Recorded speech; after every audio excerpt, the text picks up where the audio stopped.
kopya ng mga salita ni Zebulon na iniutos niya sa kanyang mga anak bago siya namatay sa ika-100 at 14 na taon ng kanyang buhay, 2 taon pagkamatay ni Jose.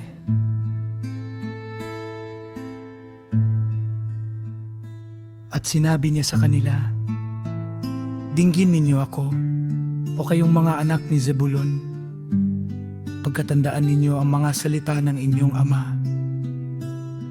Ako, si Zebulon ay ipinanganak na isang mabuting handog sa aking mga magulang.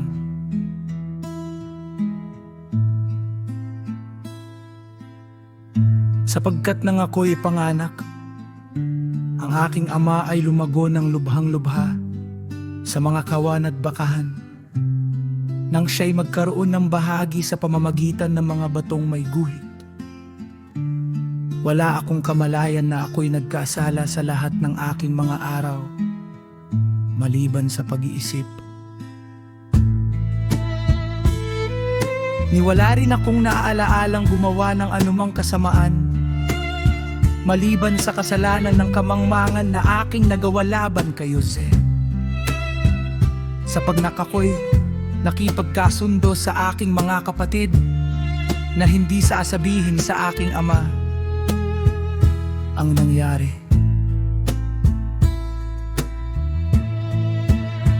Ngunit ako'y tumangis ng palihim sa loob ng maraming araw dahil kay Jose, sapagkat ako'y natatakot sa aking mga kapatid, dahil silang lahat ay nagkaisa na kung sino man ang magbunyag ng lihim ay papatayin. Ngunit nang nais nilang patayin siya, ako'y nagsumamo sa kanila ng may maraming luha, na wag magkasala ng kasalanang ito.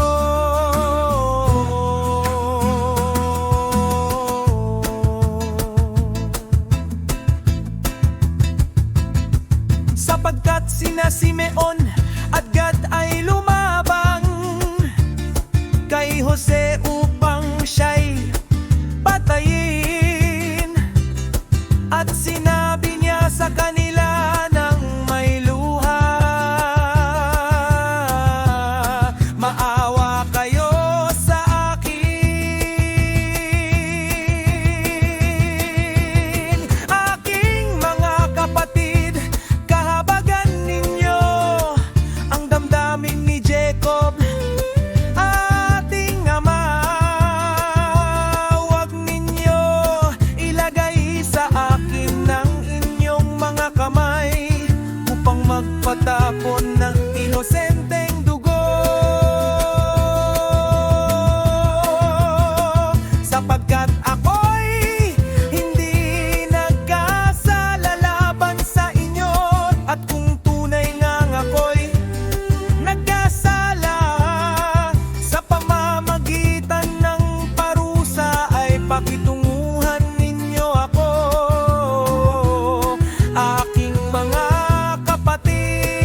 Ihagis natin siya sa isa sa mga tuyong balon na ito na hinukay ng ating mga ama at walang nakuhang tubig.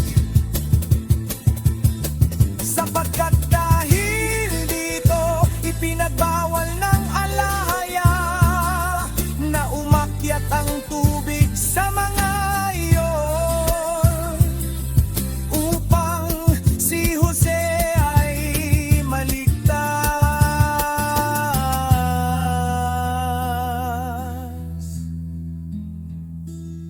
At kanilang ginawa ito hanggang sa kanilang maipagpili siya sa mga Ismaelita, sapagkat sa kanyang halaga ako ay walang bahagi. Aking mga ama,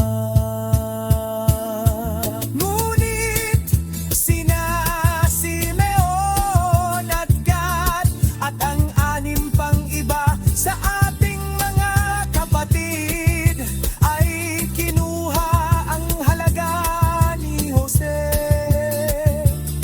at bumili ng mga sapatos para sa kanilang sarili at sa kanilang mga asawa at sa kanilang mga anak na nagsasabi,